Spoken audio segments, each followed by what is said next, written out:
അപ്പോൾ എൻ്റെ എന്താ വൈഫിൻ്റെ അമ്മയാണ്, വൈഫിൻ്റെ അമ്മയോട് ഈ കുട്ടികളുടെ അമ്മ മരിക്കുന്ന സമയത്ത് ഇങ്ങനെ അവരെ ഇപ്പോൾ പറഞ്ഞു, കാർത്തേനി എൻ്റെ മക്കളെ നീ രക്ഷിക്കണേ, അവരെ നോക്കണേ പൊന്നുപോലെ, നീ അല്ലാണ്ട് ആരുമില്ല എന്നുള്ളൊരു വാക്ക് പറഞ്ഞു. അന്ന് മുതൽ എൻ്റെ വൈഫിൻ്റെ അമ്മ മക്കളെ നോക്കി, അവർക്ക് ജോലിയാവുന്നവരെല്ലാം നോക്കി അവർ പോയി കഴിഞ്ഞു.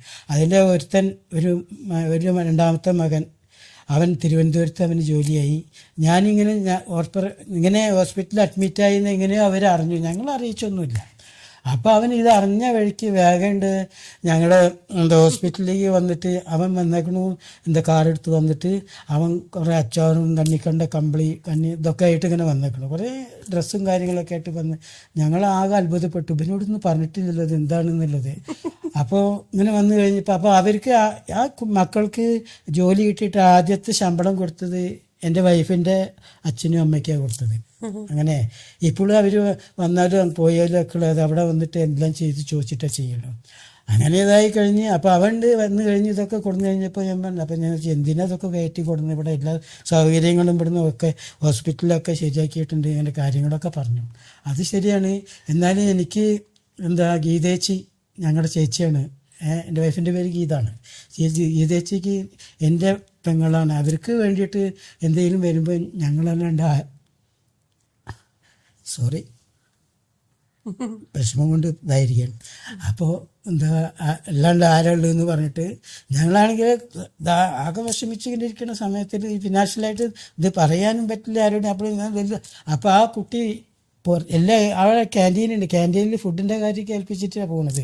അന്നേരം പോണ സമയത്ത് അവൻ ഇറങ്ങുന്ന സമയത്ത് അവൻ്റെ ഒരു 20,000 രൂപ എൻ്റെ കയ്യിൽ തരണം. 2003 2003 ഈ 20,000 രൂപ എന്നപ്പോൾ ഇത് എന്തിനാണെന്ന് ചോദിച്ചു. അപ്പോൾ പറഞ്ഞു ഇവിടെ ആവശ്യങ്ങളൊക്കെ. അപ്പം ഞാൻ വേറെ പറഞ്ഞ ആവശ്യങ്ങളും എല്ലാ സൗകര്യങ്ങളും ഇവിടെ ഉണ്ട്, എല്ലാം ആശ്രമത്തിൽ നിന്നൊക്കെ പറഞ്ഞ് ശരിയാക്കിയിട്ടുണ്ട്, ഇങ്ങനെ എല്ലാം പറഞ്ഞു. സത്യത്തിൽ കാശില്ല, കുറച്ച് കാശുണ്ടായിരുന്നല്ലോ. അപ്പോൾ ഈ ഡിസ്ചാർജ് ആകുമ്പോൾ എന്താവുമെന്ന് നമുക്കറിയാൻ പാടില്ലല്ലോ. അപ്പോൾ ഞാൻ പിന്നെ അത് വാങ്ങി വെച്ചു, അത് വാങ്ങി വെച്ചു. അത് കഴിഞ്ഞ് അധികം പോയി. പിന്നെ കഴിഞ്ഞ് ഡിസ്ചാർജ് സമയത്ത് ബില്ല് വന്ന് ഇത് കഴിഞ്ഞപ്പോൾ അന്നത്തെ ദിവസം ഉണ്ട് ഈ കുട്ടി കാറെടുത്തിട്ട് വന്നേക്കുണ്ട് ഡിസ്ചാർജ് ദിവസം. ഞങ്ങൾ പോകാൻ നിൽക്കുമ്പോൾ ഡിസ്ചാർജ് ആക്കുമ്പോൾ ഈ വിചാരിച്ച പോലെ നേരത്തെ പറഞ്ഞ പോലെയുള്ള പൈസ ഒന്നും ഇത്ര വന്നതുമില്ല. ഈ കാശ് ബാക്കി വന്നപ്പോൾ അവൻ്റെ കൈ കൊടുക്കാൻ ഇപ്പോൾ സമ്മതിച്ചില്ല. ഞങ്ങളെ ആശുപത്രിയിൽ കൊണ്ടാക്കാൻ പോകുന്ന സമയത്ത് 20,000 രൂപ കൂടി തന്നു കയ്യിൽ. അത് ശരി. അപ്പോൾ ആകെതായി. അപ്പോൾ ഞാൻ പറഞ്ഞു ഇതിൻ്റെ ആവശ്യമില്ല, ഇനി ഡിസ്ചാർജ് ആയാലോ അങ്ങനെയെന്ന് പറഞ്ഞപ്പോൾ പറയാണ് ഇത് നിങ്ങൾക്ക് ആവശ്യം വരും. എന്താണെന്ന് വെച്ചിട്ടുണ്ടെങ്കിൽ ഇപ്പോൾ പോയിട്ട് എല്ലാം ആദ്യമൊക്കെ തുടങ്ങണ്ടേ, A to Z വരെ തുടങ്ങണ്ടേ, അങ്ങനെയുള്ളതൊക്കെ വർത്താനം പറഞ്ഞു. അപ്പോൾ അത് പറഞ്ഞപ്പോൾ പിന്നെ ഒന്നും മിണ്ടിയിൽ ഞങ്ങൾ വാങ്ങി ഞങ്ങളെ